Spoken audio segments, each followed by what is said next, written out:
নমস্কার বন্ধুরা, প্রিয় ফুড কিচেনে তোমাদের সবাইকে স্বাগতম। আজ আমি রান্না করব আলু দিয়ে মাংসের ঝোল। তো এখানে নিয়েছি মুরগির মাংস, দিয়ে দিচ্ছি পেঁয়াজ কুচি, কাঁচা লঙ্কা বাটা, পেঁয়াজ বাটা, আদা রসুন বাটা, জিরে ধনে বাটা, দিয়ে দিব স্বাদ মতো নুন, হলুদের গুঁড়ো, আর দিয়ে দিব শুকনো লঙ্কার গুঁড়ো।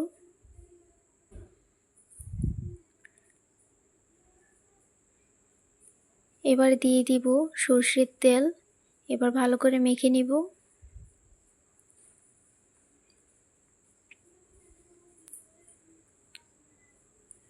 ভালো করে মেখে নিয়েছি, এবার রেখে দেব কিছুক্ষণ।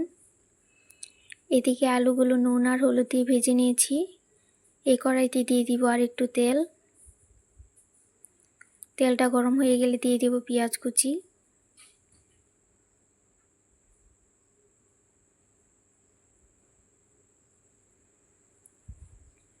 পেঁয়াজগুলো লাল লাল করে ভেজে নিব।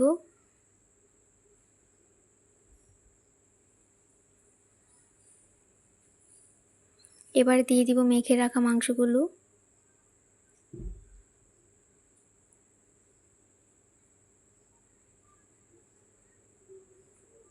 এবার ভালো করে কষিয়ে নিব।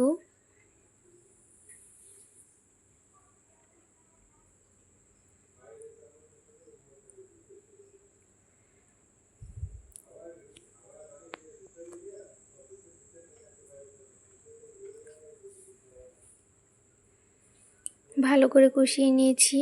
এবার দিয়ে দিব অল্প করে জল দিয়ে আবার ভালো করে কষিয়ে নিব, তাহলে সেদ্ধ হয়ে যাবে মাংসগুলো।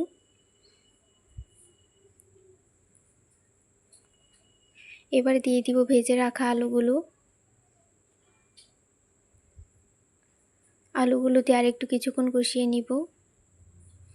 মাংসটা যত কষাবে তত স্বাদ বেশি হবে, তাই ভালো করে কষিয়ে নিতে হবে।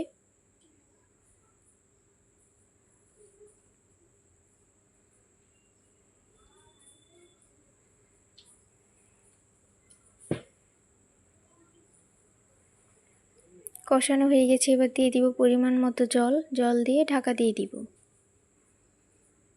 দেখো ঝোলটা ফুটে উঠেছে। এবার দিয়ে দিব গরম মশলা বাটা।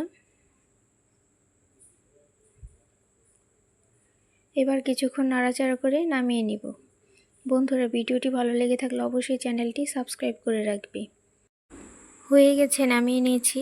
দেখো কতটা সুন্দর হয়েছে, খেতে তো দারুণ লাগে।